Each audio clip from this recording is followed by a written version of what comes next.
That term means different things to different people depending on the context of the discussion.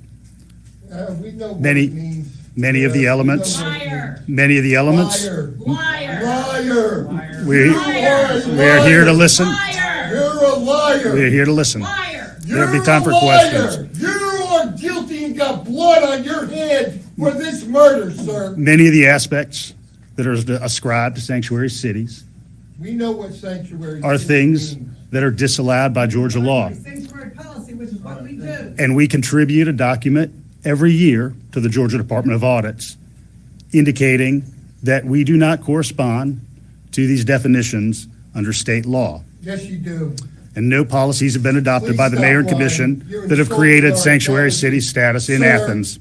You need to resign. One protocol that sometimes arises. Resign! Resign now. You One allowed protocol. this to happen, sir. That is what we need, peaceful pushback. That is, of course, back in Georgia, talking about Laken Riley's unfortunate, tragic death. Who you saw right there is Athens-Clarke County Mayor Kelly Gertz. I'm trying to backtrack now.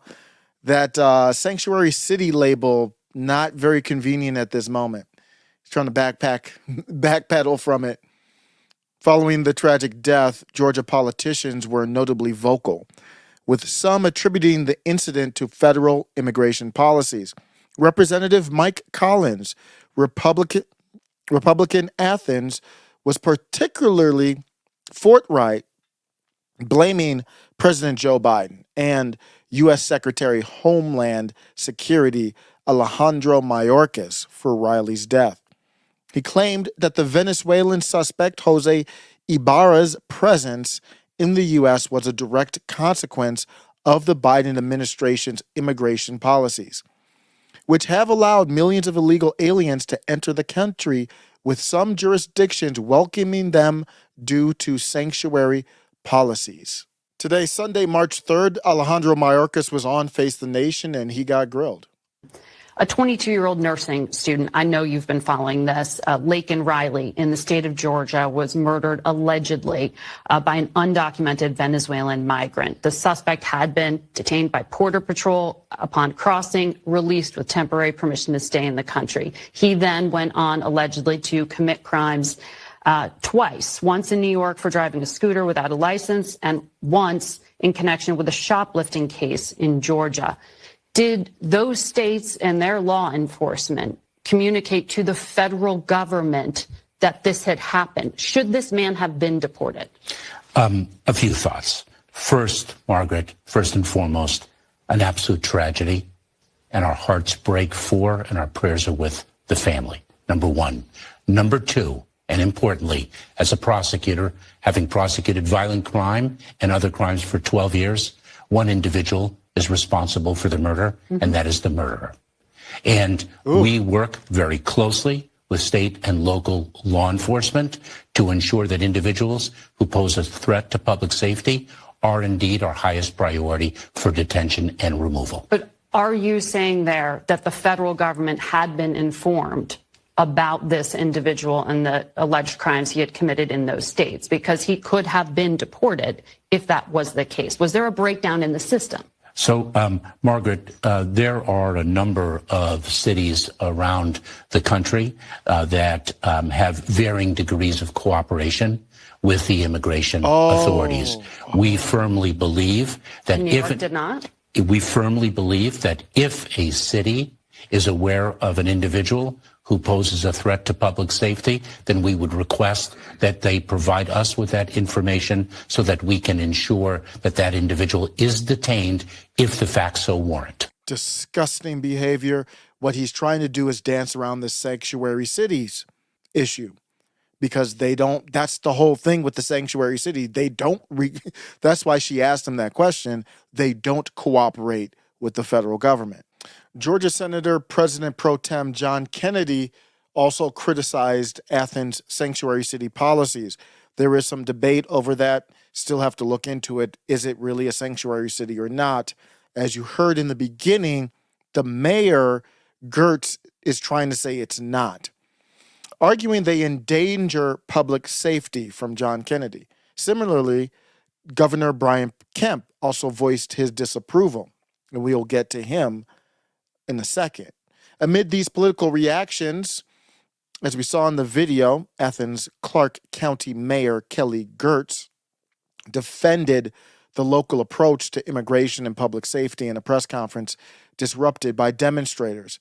Gertz attempted to clarify the city's stance on public safety investments and the handling of crime and immigration, highlighting the community's efforts to maintain safety without compromising human dignity.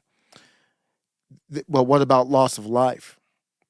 The demonstration against Gertz involved signs reading "Blood on your hands" and "Justice for Laken," indicating a charged atmosphere of grief and political tension. Mayor Gertz's efforts to counter criticism included emphasizing Athens' public safety investments and refuting claims that Athens operates as a sanctuary city.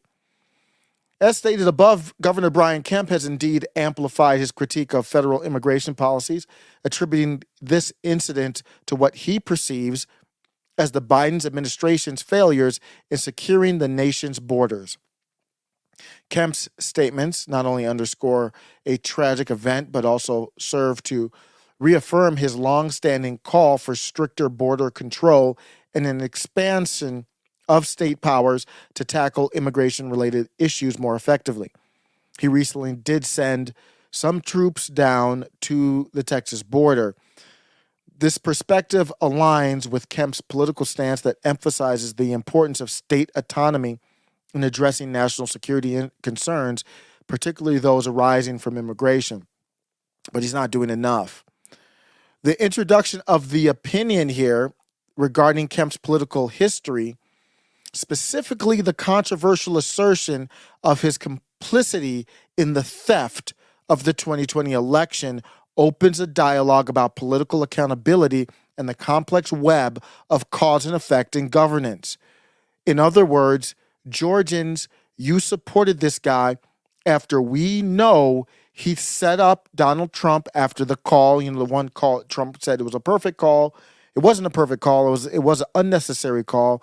It'd be like going to the thief's house and saying, "Can I get my jewelry back?" They're not going to give it to you. But Trump didn't do anything wrong. And we saw that from after the call, they leaked the call. Who leaked it? From their office, allegedly. And we found out 2020 and all of that I'm not going to sidetrack too far, but Brian Kemp stole the 2020 election, was a part of that, allegedly. So Georgians know that. And what role does that play when you know that someone is corrupt and you let them stay in governance? Fannie Willis is going after Trump, that Brian Kemp, if he's really as good as you say he is, he could get rid of that nonsense in a heartbeat. No, he was actually backing it as we need to go through the process. As disgusting and corrupt she's walking around, Fannie Willis, with bags of cash. When you let someone like that be a leader, there is a cost to that, and it's not always monetary. This viewpoint challenges Georgia residents to reflect critically on the leadership they support and the implications of that support on public policy and safety. It suggests a deeper examination of the intersection between political leadership, policy outcomes, and public safety, urging the people of Georgia to consider the ramifications of their electoral choices and the policies those choices support. This reflection is especially pertinent in light of the polarized reactions to Riley's death, which has become a focal point for debates on immigration policy, public safety, and political responsibility.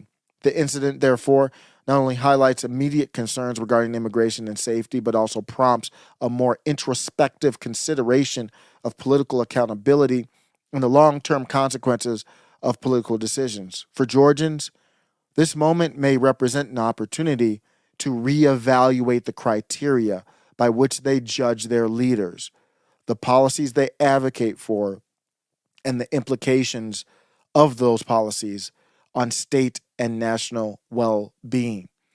If you're enjoying this coverage, please save the link to the playlist. You'll see it in the video right down below. I appreciate you. Let me know what you think. Middle MAGA.